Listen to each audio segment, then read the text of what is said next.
Hello student, welcome to my channel easy science math. आज हम करेंगे कक्षा 6 गणित की प्रश्नावली 1.2। प्रश्नावली 1.1 इससे पहले के वीडियो में मैंने पूरी करवा दी है। अगर आपने नहीं देखा है तो चैनल पर प्लेलिस्ट बनी हुई है कक्षा 6 मैथ, आप उसमें जाकर के देख सकते हैं। तो क्वेश्चन 1 है, किसी स्कूल में 4 दिन के लिए एक पुस्तक प्रदर्शनी आयोजित की गई। पहले, दूसरे, तीसरे व अंतिम दिन खिड़की पर क्रमशः 1094, 1812, 2050 और 2751 टिकट बेचे गए। इन 4 दिनों में बेचे गए टिकटों की कुल संख्या ज्ञात कीजिए। ठीक है, तो इसमें आपको दिया हुआ है कि टिकटों की कुल संख्या ज्ञात कीजिए। ठीक है, तो जब भी अगर सवाल में पूछा है कि कुल संख्या ज्ञात कीजिए, क्या पूछा जाता है? कुल संख्या ज्ञात कीजिए। तो इसे हल करने के लिए हम जितने भी हमें मान दिए गए हैं उनको जोड़ देते हैं। तो आइए करते हैं। पहले दिन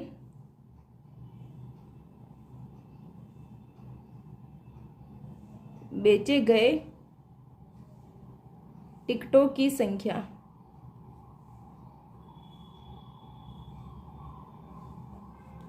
कितनी है? 1094। ऐसे ही दूसरे दिन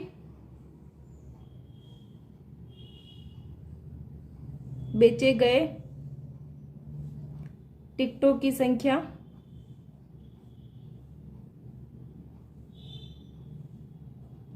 बराबर 1812। इसी तरह से तीसरे दिन बेचे गए टिकटों की संख्या ऐसे ही लिख देंगे, कितनी है? 2050। चौथे दिन बेचे गए टिकटों की संख्या कितनी है? 2751। ठीक है, तो अब पूछा है कि इन 4 दिनों में बेचे गए टिकटों की कुल संख्या ज्ञात कीजिए। यानी कि पहले दिन इतने टिकट बिके, दूसरे दिन 1812, तीसरे दिन 2050 और चौथे दिन 2751। तो इन 4 दिनों में कितने टिकट बिके हैं? कुल संख्या निकालने के लिए हमें इन सबको क्या करना होगा? जोड़ लेना होगा। तो हम यहाँ पर जोड़कर चिन्ह या फिर प्लस का साइन लगा देते हैं। ठीक है, तो 4 दिनों में बेचे गए टिकटों की संख्या कितना आएगा? 4 और 2 कितना होता है? 6, 6 और 1 कितना होता है? 7, 9 और 1 कितना होता है? 10, 10 और 5 15, 15 और 5 20, 20 का 0 आएगा और 2 यहाँ पर चला जाएगा हासिल में, और 2 0, 2 और 8 10, 10 और 7 17 के साथ हासिल की 1 लग जाएंगे। 1 2 3, 3 के बाद 4 और ये 5 और ये 6 7। ठीक है, तो 4 दिनों में बेचे गए टिकटों की कुल संख्या कितनी हो गई? 7707। स्क्रीनशॉट ले लीजिए।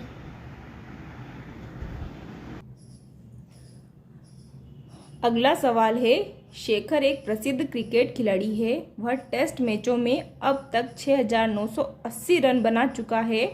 वह 10,000 रन पूरे करना चाहता है। उसे और कितने रनों की आवश्यकता है? यानी कि शेखर जो एक क्रिकेट खिलाड़ी है, उसने टेस्ट मैच में अब तक 6980 रन बना लिए हैं। कितने रन बना लिए अब तक? 6980 रन वो बना चुका है और वो चाहता है कि वो 10,000 रन कंप्लीट करे। यानी कि 6980 तो बना चुका है, लेकिन वो चाहता है कि वो 10,000 रन पूरे करे।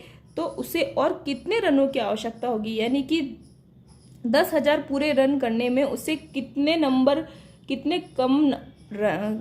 ज़्यादा रन बनाना पड़ेंगे और कितने रन बनाने पड़ेंगे, ये हमें उत्तर में बताना है। तो जब भी सवाल में कभी ऐसा पूछा जाता है कि कितना कम पड़ रहा है या कितना ज़्यादा है या कितना अंतर है, ठीक है, जब भी ऐसे शब्द आते हैं सवाल यहाँ में 10 हो तो जाएंगे हमें क्योंकि वहां पर 10 क्या के पास करना एक आ होता चुका है, है। घटाना और 10 होता में है। से अगर और 8 घटाया जाएंगे हमेशा तो कितने बड़ी संख्या बचेंगे? में से छोटी 2। संख्या को जाता है। और इस सवाल में बड़ी संख्या ये रही 10,000 और छोटी संख्या क्या है 6,980। ठीक है, तो हमें 10,000 में से 6,980 रनों को घटाएंगे तो जितने रनों की आवश्यकता है उतने रन आ जाएंगे। तो शुरू करते हैं। शेखर कितने रन बनाना चाहता है? तो शेखर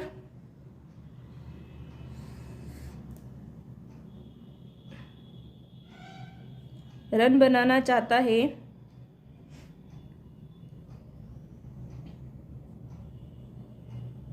कितने रन बनाना चाहता है? 10,000। ठीक है, अब तक शेखर कितने रन बना चुका है?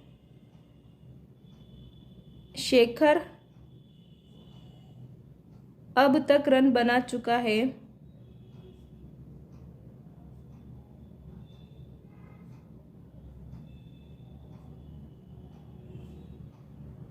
कितने रन बना चुका है? 6,980। तो इस संख्या को लिखने के लिए हम लोग पीछे से लिखना स्टार्ट करेंगे। ठीक है, ताकि इकाई के अंक के नीचे इकाई और दहाई के अंक के नीचे दहाई आ जाए। कभी भी यहाँ से आगे से नंबर लिखना स्टार्ट नहीं करना है, हमेशा पीछे से लिखना करना है, पीछे से नंबर लिखना शुरू करना है। अगर आप इधर से नंबर लिखना शुरू करोगे तो आपका सवाल गलत हो जाएगा।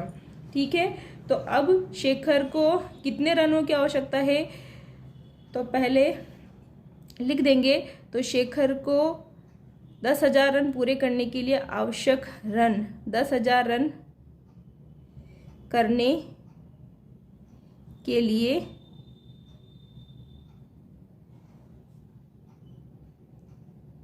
आवश्यक रन, ये यहाँ लिख देती हूँ, यहाँ पूरा नहीं आ रहा है। कितना आपको क्या करना है? घटाना है तो घटाने का निशान लगा देंगे। उसके बाद 0 में से 0 जाएगा तो 0 बचेगा। यहाँ पर है 0, 0 में से हमें 8 घटाना है, लेकिन 0 में से 8 नहीं जाता है तो 0 क्या करेगा? इससे 1 उधार लेगा। इसके पास भी नहीं है तो ये इससे लेगा और ये इससे, तो ये 1 इससे उधार लेगा तो यहाँ हो जाएगा 10। ठीक है, इस 10 में से 1 इसको देगा तो यहाँ हो जाएगा 10 और उसके बाद 1 इसको देगा तो यहाँ हो जाएगा 10। तो यहाँ हो जाएगा 10 और 10 में से 8 जाएगा तो बचेगा 2। तो इस यहाँ पर देखो, इसने इससे लिया था, इसने इससे लिया था, इसके पास 10 हुआ, इसके पास 10 और इसने क्या कर दिया? 1 इसको दे दिया। किसको दे दिया? 1 इसको दे दिया। तो 10 में से जब 1 गया तो यहाँ पे कितना बच गया? 9। कितना बच गया? 9। 9 में से 9 घटाएंगे तो क्या बचेगा? 0। और इसके पास इसने भी क्या किया था? इसको 1 दिया था। ठीक है, ठीक है, इसने इसको 1 दिया था तो यहाँ पर भी कितना बचा? 9। ठीक है, और 9 में से 6 जाएंगे तो कितने बचेंगे? 3। यानी और यहाँ पर 1 है लेकिन इसने क्या कर दिया था? 1 इसको दे दिया था तो अब यहाँ पर क्या बचा? 0। ठीक है, तो ये जो है ऊपर, इसको आपको मिटा देना है, बाद में ऊपर नहीं लिखना है। इस तरह से आपका आंसर आ जाएगा कि शेखर को अब कितने रनों की आवश्यकता है? 3,020 रन की आवश्यकता है। कितने रन की आवश्यकता है? 3,020। आप इस सवाल का स्क्रीनशॉट ले लीजिए। अगला सवाल है, एक चुनाव में सफल प्रत्याशी ने 5,77,500 मत प्राप्त किए, जबकि उसके निकटतम प्रतिद्वंदी ने 3,48,700 मत प्राप्त किए। सफल प्रत्याशी ने चुनाव कितने मतों से जीता? ठीक है, तो यहाँ पर मतलब कि क्या हुआ? चुनाव हुआ, उसमें 2 प्रतिद्वंदी थे। ठीक है, चुनाव हुआ जिसमें 2 प्रत्याशी थे। ठीक है, एक उसमें से एक की जीत हुई और दूसरे की क्या हुई? हार हुई। ठीक है, यानी कि जिसकी जीत हुई वो सफल प्रत्याशी है और जो हार गया वो जीतने वाले का निकटतम प्रतिद्वंदी है। तो अब ये पूछा गया है कि जो सफल प्रत्याशी है उस सफल प्रत्याशी ने चुनाव कितने मतों से जीता, यानी कि उसको हारने वाले से कितने ज़्यादा मत मिले, ये हमें उत्तर में बताना है। ठीक है, अगर यहाँ पे पूछा है कि सफल प्रत्याशी ने चुनाव कितने मतों से जीता, तो इसके लिए जीतने वाले में से हारने वाले के मतों को घटा देंगे। तो पिछले सवाल में भी मैंने आपको बताया था कि कितने कम, कितने ज़्यादा या कितने मतों से, जैसा यहाँ पे पूछा हुआ है कितने मतों से जीता। ठीक है, तो यहाँ पर हमें क्या करना है? अंतर बताना है। दोनों संख्याओं के बीच में कितना अंतर आया है ये हमें बताना है। तो इसका उत्तर आ जाएगा। तो हमेशा क्या करते हैं, बड़ी संख्या में से छोटी संख्या को घटाते हैं। ठीक है, तो बड़ी संख्या, जीतने वाले को ही ज़्यादा मत मिले होंगे तो बड़ी संख्या ये है, और हारने वाले को क्या मिलेंगे, कम मत मिले हैं तभी वो हारा है। तो ये क्या है, देखो ये 5,77,500 है और ये 3,48,700 है। तो ये बड़ी संख्या है और ये छोटी संख्या है। ठीक है, तो सफल प्रत्याशी को प्राप्त मत,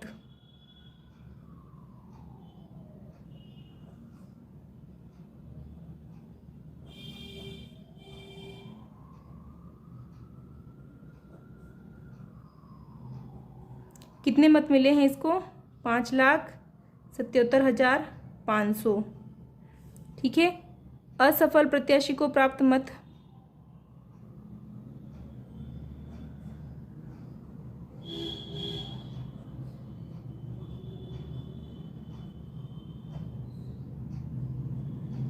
इसको कितने मिले हैं, 3,48,700।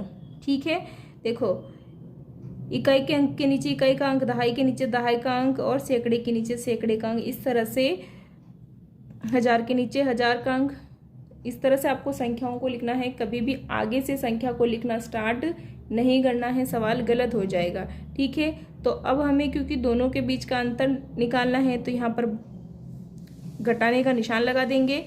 ठीक है, और यहाँ पर लिख देंगे कि दोनों के मत में अंतर,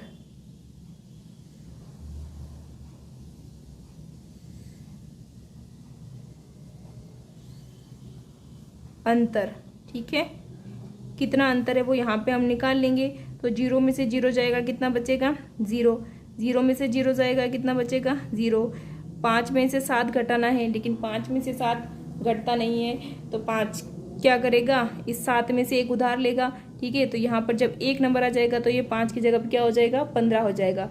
और जब 15 से आप 7 घटाओगे तो क्या बचेगा, 8। ठीक है, अब यहाँ पे रह गया 7, क्योंकि 7 में से एक चला गया है, तो 7 में से एक चला गया तो यहाँ पर बचा 6, और 6 में से क्या करना है, हमें 8 घटाना है। लेकिन 6 में से 8 नहीं जाता है, तो 6 क्या करेगा, इस 7 में से एक उधार लेगा। तो यहाँ पे क्योंकि 6 था और 6 ने इससे एक उधार ले लिया, तो ये कितना हो गया, 16। 16 में 8 जाएगा तो 8 बचेगा। अब यहाँ पे कितना हो गया, क्योंकि 7 ने एक उधार इसको दे दिया है, तो यहाँ पर कितना बचा है, 6। ठीक है, तो 6 में से 4 जाएगा तो कितना बचेगा, 2 बचेगा। और 5 ने किसी को कुछ नहीं दिया, तो ये 5 ही है, और 5 में से 3 जाएगा तो कितना बचेगा, 2। ठीक है, यानी कि दोनों के मतों में अंतर कितना है, कुल 2,28,800। ठीक है, तो सफल प्रत्याशी ने कितने मतों से चुनाव जीता है, 2,28,800। तो सफल प्रत्याशी ने, यहाँ पर आप लिख दोगे कि सफल प्रत्याशी ने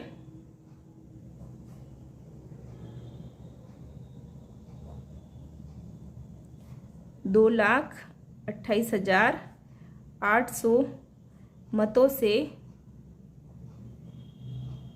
चुनाव जीता। ठीक है, ये हो जाएगा आपका उत्तर। स्क्रीनशॉट ले लीजिए आप।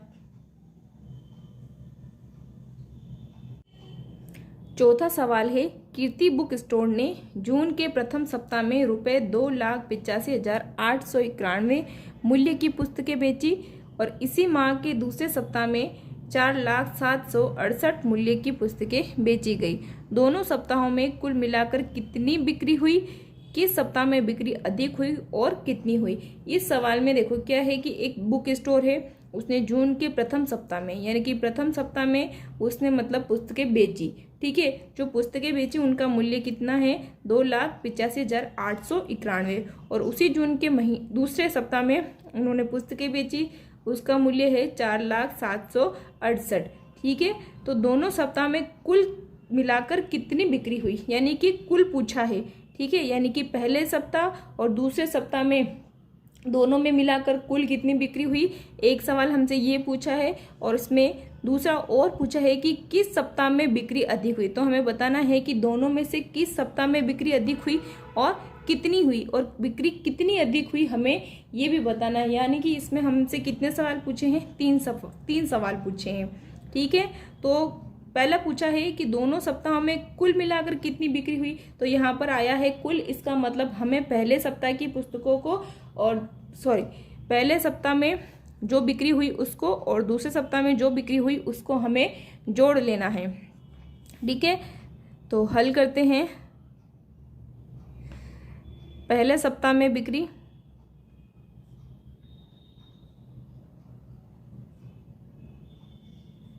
पहले सप्ताह में बिक्री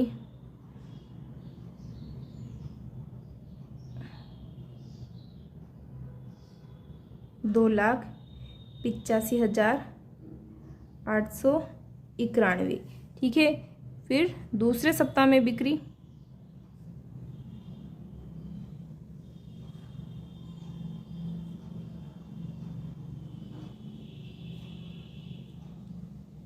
4,07,68।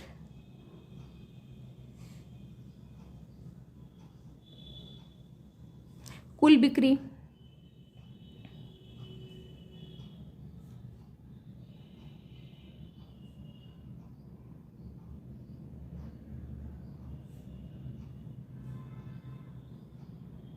कुल बिक्री निकालने के लिए हम क्या करेंगे, दोनों को जोड़ लेंगे।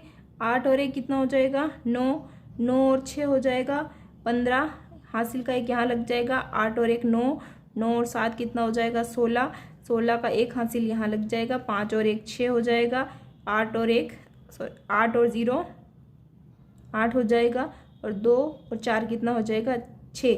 यानी कि दोनों सप्ताह में कुल बिक्री कितनी हुई, 6,86,659 रुपये की। कितनी हुई, 6,86,659। तो आप लिख दोगे दोनों सप्ताह में कुल बिक्री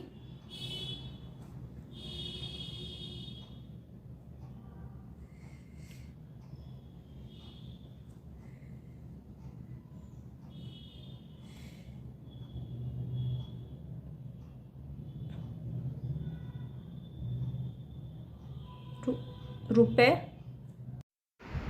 6,86,659 मूल्य की बिक्री हुई। पूछा है कि किस सप्ताह में बिक्री अधिक हुई और कितनी हुई। ठीक है, तो किस सप्ताह में अधिक बिक्री हुई, तो पहले सप्ताह में 2,85,891 की हुई और दूसरे सप्ताह में 4,07,68 रुपये की हुई। तो आप लिख दोगे कि दूसरे सप्ताह में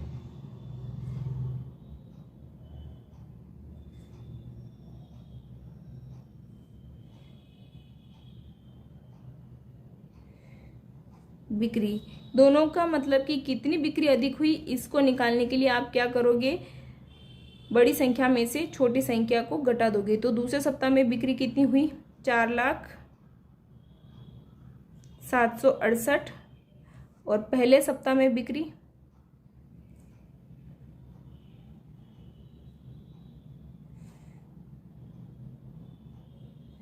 यहाँ पर आप रुपए लिख दीजिए क्योंकि ये रुपए है। ठीक है, इतने रुपए की हुई, यहाँ पर भी लिख सकते हैं अगर चाहे तो। ठीक है, और पहले सप्ताह में कितनी हुई, 1,9,8,5,8,2। ठीक है, इस तरह से आप पीछे से अंकों को लिखना शुरू कर देंगे क्योंकि हमें दोनों के बीच का अंतर निकालना है। हमें ये बताना है कि दूसरे सप्ताह में बिक्री कितनी अधिक हुई है, तो उसके लिए हमें क्या करना पड़ेगा, अंतर निकालना पड़ेगा। ठीक है, तो दोनों के बीच में अंतर निकालेंगे। 8 में से 1 गया, 7 बचा। ठीक है, 6 में से 9 जाता नहीं है, इसलिए 6 यहाँ से 1 उधार लेगा तो यहाँ पे हो जाएगा 16। 16 में से 9 जाएंगे तो बच जाएंगे आपके पास 7। यहाँ पर रह गया 6, 6 में से 8 नहीं जाता है तो ये इससे लेगा 1 उधार, इसके पास नहीं है। ये इससे लेगा, इसके पास भी नहीं है तो ये 4 से लेगा। 4 जब उधार देगा तो यहाँ पर हो जाएगा 10, यहाँ पर भी फिर ये 10 इसको देगा तो यहाँ पर भी हो जाएगा 10 और 10 इसको 1 दे देगा तो यहाँ पर क्या हो जाएगा 16। ठीक है, 16 में से 8 जाएगा तो बचेगा 8। अब क्योंकि यहाँ पे 10 और 10 ने 1 इसको दे दिया है तो यहाँ पर कितना हो गया, 10 में से 1 जाने के बाद 9 बचा। 9 में से 5 जाएगा तो 4 बचेगा। यहाँ पर भी 10 हुआ था क्योंकि इसने इससे 1 उधार लिया था, लेकिन इसने क्या कर दिया, 1 वापस इसको दे दिया तो यहाँ पर भी 9 बचा। 9 में से 8 जाएगा, 1 बचेगा और यहाँ पर क्योंकि 4 ने इसको उधार दिया था, तो अब यहाँ पर बचा 3 और 3 में से 2 जाएगा तो कितना बचेगा 1। ठीक है, तो यहाँ पर कितना अंतर आया दोनों में 1,14,877, यानी कि दूसरे सप्ताह में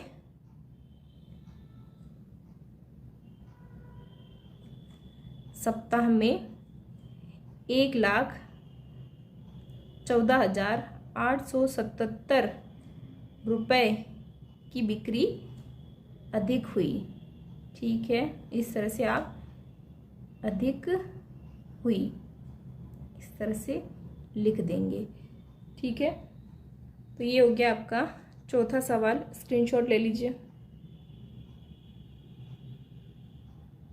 अगला सवाल है, अंकों 6, 2, 7, 4 और 3 में से प्रत्येक का केवल एक बार प्रयोग करते हुए 5 अंकों की बनाई जा सकने वाली सबसे बड़ी और सबसे छोटी संख्याओं का अंतर ज्ञात कीजिए। यानी कि हमें 5 अंक दे रखे हैं, यहाँ पे ये 1, 2, 3, 4, 5 अंक दे रखे हैं और हमने ये पूछा गया है सवाल में कि 5 अंकों की बनाई जा सकने वाली सबसे बड़ी संख्या, यानी कि इन 5 अंकों से हम बड़ी से बड़ी कौन सी संख्या बना सकते हैं। ठीक है, इन 5 अंकों से बनने वाली सबसे बड़ी संख्या और इन्हीं 5 अंकों से बनने वाली सबसे छोटी संख्या का अंतर बताना है। ठीक है, तो सबसे पहले तो हमें क्या करना होगा, इन अंकों से हमें सबसे बड़ी संख्या और सबसे छोटी संख्या बनानी है। लेकिन एक बात याद रखना कि इसमें बोला गया है कि प्रत्येक अंक का केवल एक बार प्रयोग करना है, यानी कि इन सब अंकों का एक एक बार ही प्रयोग होना चाहिए, कोई भी अंक 2 बार नहीं आना चाहिए। ठीक है, तो शुरू करते हैं हल।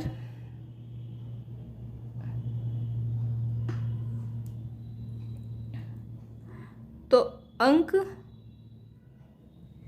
6, 2, 7, 4 और 3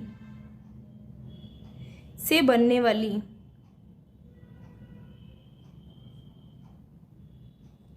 बड़ी संख्या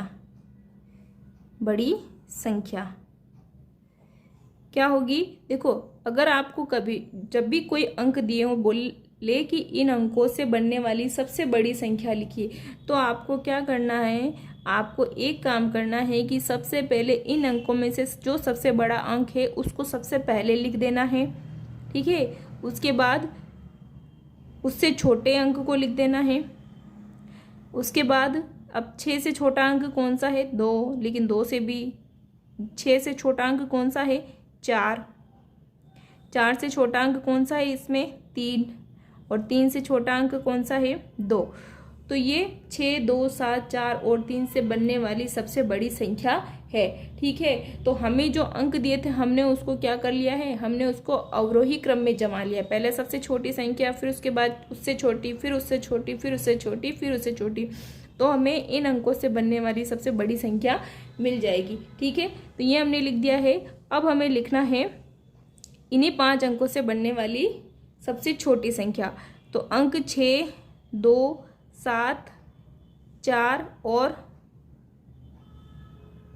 3 से बनने वाली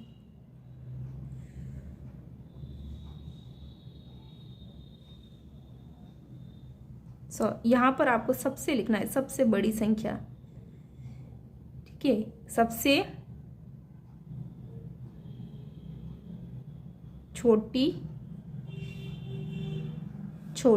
संख्या। ठीक है, तो सबसे बड़ी संख्या लिखने के लिए हमने क्या किया था कि हमें जो अंक दिए हुए थे उनको हमने अवरोही क्रम में लिख दिया है। अब आपको क्या करना है, अगर आपको उन्हीं अंकों से सबसे छोटी संख्या बनानी है तो उन्हीं अंकों को आप आरोही क्रम में लिख दीजिए, यानी कि सबसे छोटी संख्या, फिर उससे बड़ी, फिर उससे बड़ी, फिर उससे बड़ी। यानी कि ये जो संख्या हमने लिखी है हम जस्ट इसका उल्टा लिख देंगे। उल्टा कैसे, अगर 2 सबसे बाद में है, 2 को पहले, फिर 3, फिर 4, फिर 6 और ये 7, यानी कि ये 6, 2, 7, 4 और 3 से बनने वाली सबसे छोटी संख्या हमें प्राप्त हो गई है। अब हमें इन्हीं संख्या का क्या निकालना है, अंतर। ठीक है, तो उन दोनों का अंतर कितना होगा, बड़ी संख्या ये रही, छोटी संख्या ये रही। हमेशा बड़ी संख्या से छोटी संख्या को घटाते हैं। ठीक है, तो लिख देंगे हम 6, 2, 7, 4 और 3 से बनने वाली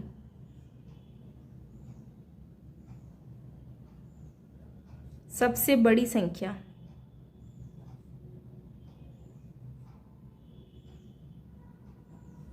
बराबर 7, 6, 4, 3, 2। ठीक है, इसी तरह से 6, 2, 7, 4 और 3 से बनने वाली सबसे छोटी संख्या। हमें पूछा है अंतर, तो अंतर निकालने के लिए हम इसे क्या कर देंगे, घटा देंगे। पहले संख्या लिख लेते हैं, उसके बाद में हम घटा देंगे। ठीक है, तो ये रहा अब 12, सॉरी 2 में से 7 घटाना है, लेकिन 2 में से 7 जाएगा नहीं, तो 2 क्या करेगा, पास में 3 है, 3 से 1 उधार ले लेगा, तो यहाँ पर हो जाएंगे 12। 12 में से 7 जाएंगे तो कितने बचेंगे, 5।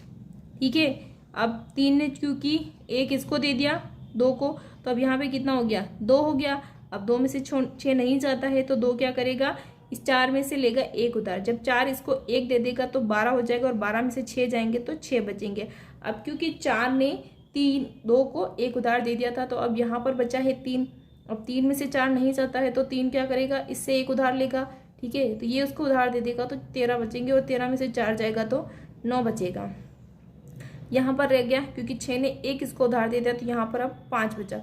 5 में से 3 जाएगा तो 2 बचेगा, और 7 में से 2 जाएगा तो 5 बचेगा। यानी कि कुल अंतर कितना आया, ठीक है, अंतर कितना आया, 52। ठीक है, तो कुल अंतर आया 52,965। ठीक है, तो ये आपका उत्तर हो जाएगा। अतः सबसे बड़ी संख्या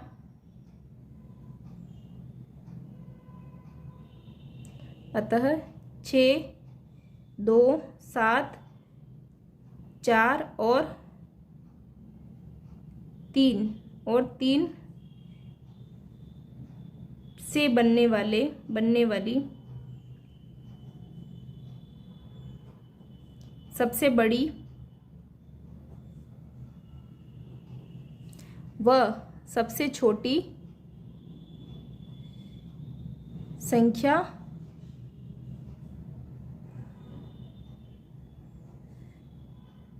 में अंतर बराबर 52,965। ठीक है, ये आपका हो जाएगा आंसर। स्क्रीनशॉट ले लीजिए आप।